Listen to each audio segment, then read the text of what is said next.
All right, let's dive into mindfulness today.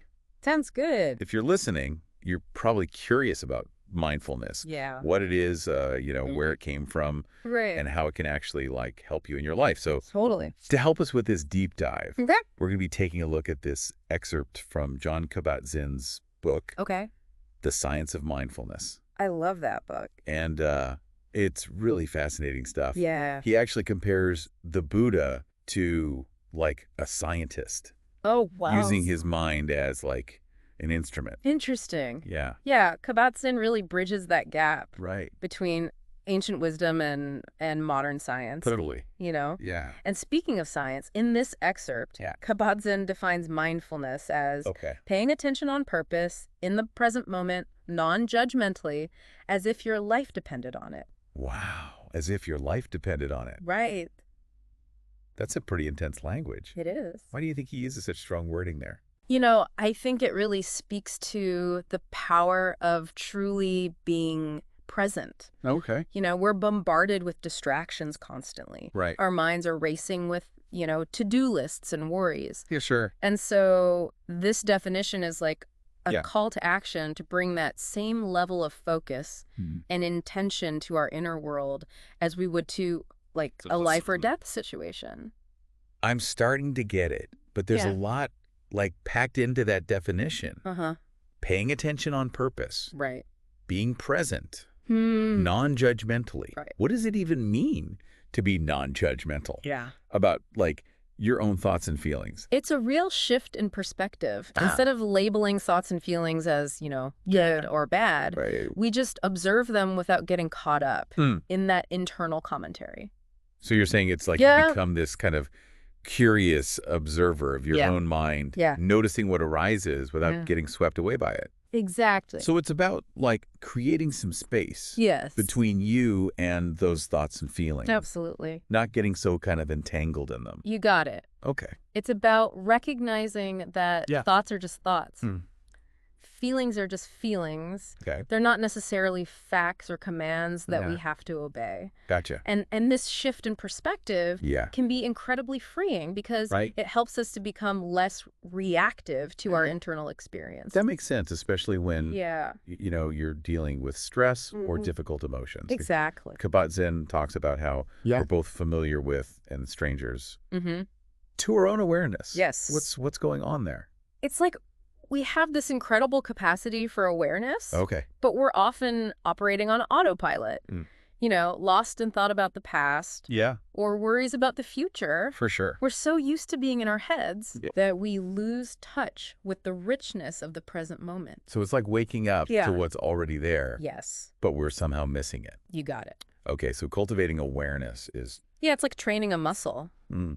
The more we practice paying attention to our present moment experience, Okay. the stronger and more accessible that awareness becomes. So it's not about... It's not about achieving some special state. Okay. It's about tapping into a resource that's already within us.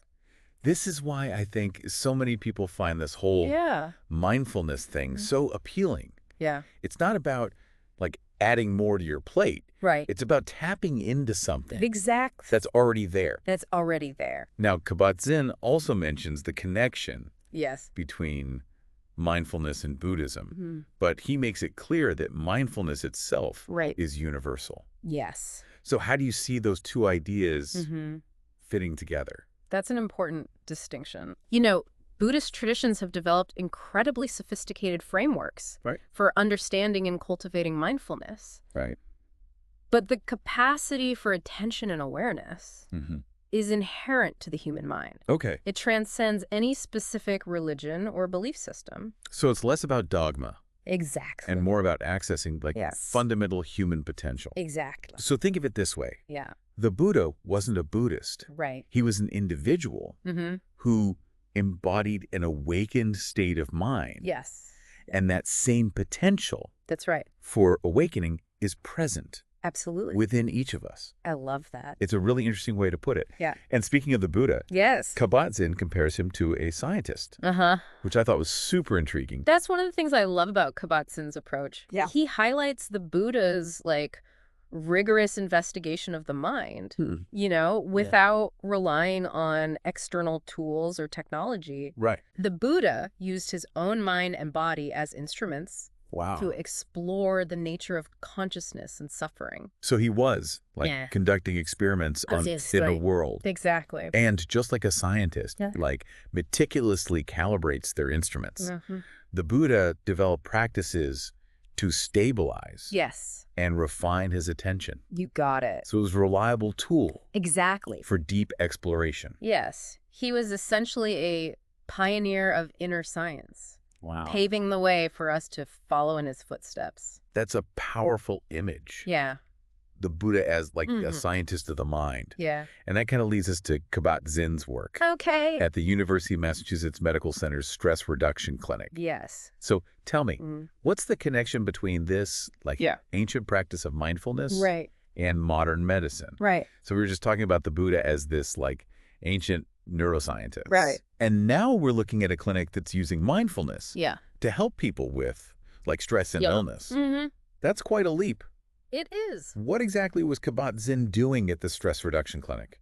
Well, he was essentially bridging that gap you mentioned, bringing the principles of mindfulness into a modern medical setting. Right. He saw that a lot of people were struggling with chronic pain, stress, anxiety, and he wanted to offer them tools to kind of manage their suffring.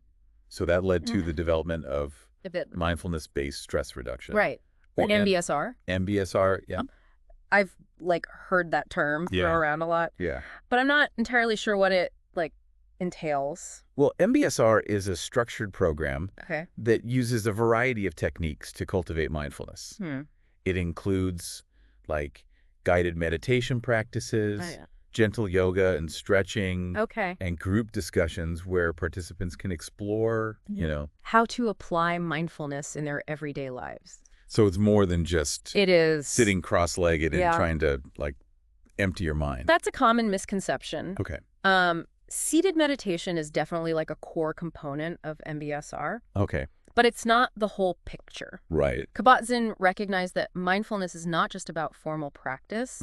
It's about bringing that awareness to all aspects of our lives. So how does MBSR actually help people cope with good question. stress, pain, illness? Right. What's the magic formula? Well, there's no magic formula. Okay. But there is a lot of research that shows how mindfulness impacts both the mind and body. Okay. One key aspect is learning to observe your experience with greater clarity and acceptance. Okay. So instead of getting swept away by difficult thoughts or feelings or physical sensations, you develop the capacity to kind of notice them without judgment and allow them to pass. So it's about creating that space we were talking about earlier. Yeah. Not letting yourself get so hooked by every thought or feeling that comes along. Exactly. And that space allows for greater choice in how you respond to challenges.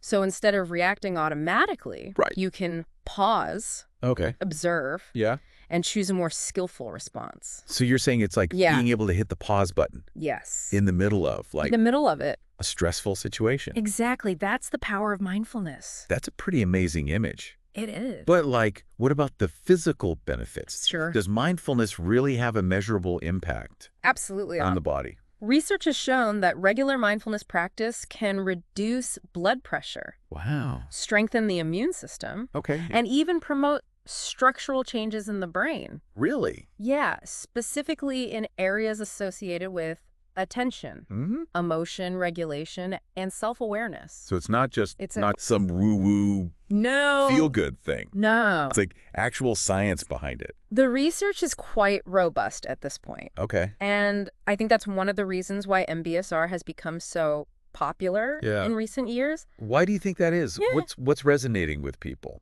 I think people are realizing that our current approaches to health and well-being are often reactive and fragmented. We wait until we're sick or stressed out, and then we look for a quick fix. Right. Mindfulness offers a more holistic and preventative approach. So instead of just putting like a Band-Aid on the problem. Yeah. You're addressing You are. like the underlying causes of stress and suffering. It's about cultivating a deeper understanding of yourself. Okay. And your relationship to experience. So it's like taking back control. It is. Of your own kind of inner world. And that can be profoundly empowering. If someone is listening to this and they're like, okay, I want to try this mindfulness thing. Right. Where would you recommend they start? Well, there are so many great resources available now. Yep. Jon Kabat-Zinn's work is definitely a great starting point. Okay. And there are also countless apps and online courses and qualified MBSR teachers offering programs in various communities. So it sounds like there's something out there for everyone. I think so. But with all these options, how do you know? How do you know? What's right for you? The key is to find an approach that resonates with you. Okay. And commit to practicing regularly. Okay. Mindfulness is like any skill. Right. It takes time and effort to develop. Yeah. But the rewards are well worth the effort. So consistency is key. It is. Just like with exercise. Yeah. Or learning a new language. Exactly. You're not going to see results overnight. Exactly. It's about making mindfulness a part of your daily routine. Even if it's just for a few minutes each day. And those few minutes can add up. They do. To some pretty significant changes. Absolutely, over time. Mindfulness is a journey. Okay. Not a destination. It's about showing up for yourself each day. Yeah. And cultivating a more mindful way of being in the world. I love that. Yeah. Mindfulness is a journey. Yeah. It takes the pressure off of trying to achieve like some perfect state of Zen-like bliss. Right. And allows you to simply be where you are. Exactly. Right here, right now. It's about embracing the present moment. Yeah. With all of its imperfections and complexities. And in that embrace, we can find a sense of peace, clarity, and connection. Wow. That we may not have even known was possible. That's a beautiful thought. Thank you. And I think it's a great place to pause for part 2 of our deep dive. Yes, I agree. We've covered a lot of ground. We have. We've explored, the definition of mindfulness, its roots, its applications in medicine, practical ways to cultivate it. For sure. But we're not quite done yet. Not yet. There's still more to unpack.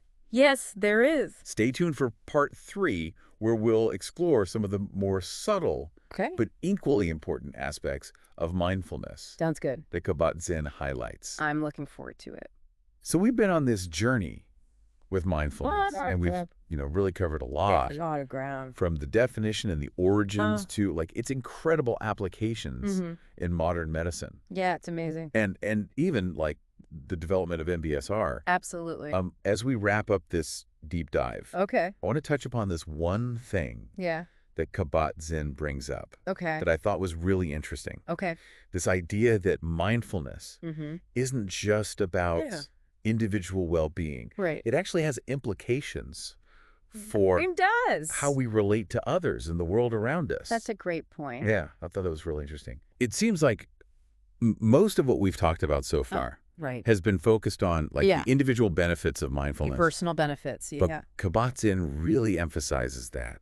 He does. Mindfulness also cultivates qualities like compassion, empathy, and ethical awareness. Exactly. It's like by becoming more present and attuned to our own experience, we naturally become more sensitive to the experiences of others. So it's not just an inward-facing practice. It actually has an outward ripple effect. Exactly. Mindfulness can help us cultivate a more interconnected and compassionate way of being in the world. It's about recognizing that we're all part of this larger kind of web of life. Web of life, yes. And our actions have an impact on others. Absolutely. It seems like we could use a little more compassion and understanding for sure in the world these days. Absolutely. And mindfulness doesn't offer any easy solutions to these complex problems. No, it doesn't. But it can help us navigate difficult situations. Yeah. With more